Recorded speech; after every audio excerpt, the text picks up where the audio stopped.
Kapag nakita mo to, iisipin mong lipat bahay. Pero correction, may event kami ngayon. So ngayong araw, pag-uusapan natin kung bakit nga ba mahal magpa-birthday at kung saan ba at kung ano-ano ba ang binabayaran ng ating client. So bago natin simulan to, ito muna ang aking intro.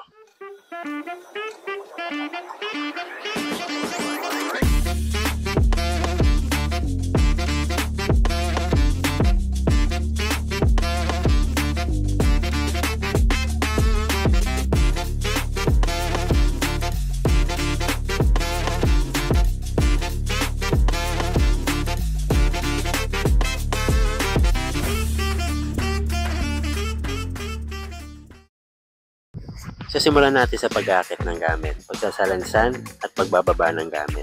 Siyempre hindi natin madadala lahat ng yan kung wala tayong sasakyan. At yan na nga pumapasok ang transpo. So dahil wala pa kami sasakyan, ay lalambog muna kami at obligado kami magbayad ng transpo. At siyempre hindi ko kakayanin ibaba lahat yan at kakailanganin ko ng tao. Buti na nga lang nandiyan ang ating mga alagad na sila.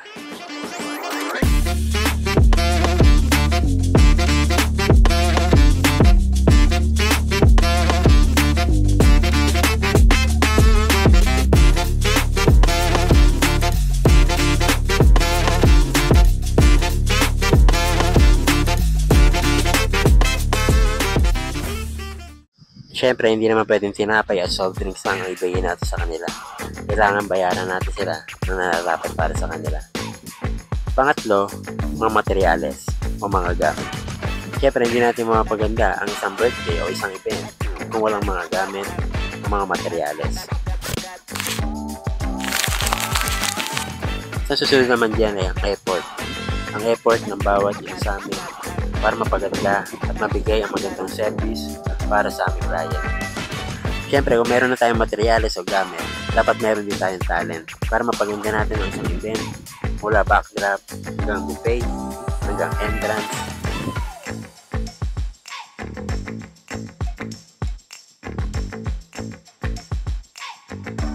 At higit sa lahat, ang oras.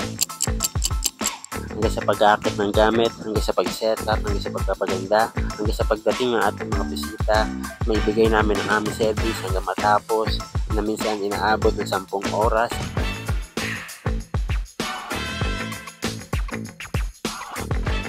Siyempre, hindi magiging successful ang event na to kung hindi dahil sa magaling nating host, ang aking asawa.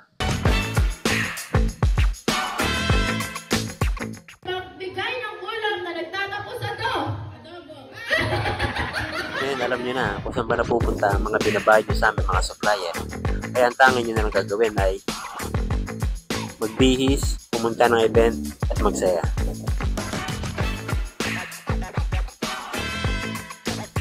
Kaya simple lang naman, kung gusto mo mag-birthday at gusto mo ng grande pero wala kang pambayad, ito ang gamit.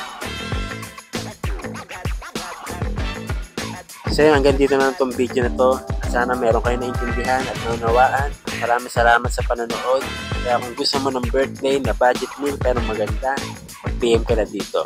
Magpaparty mo na kami.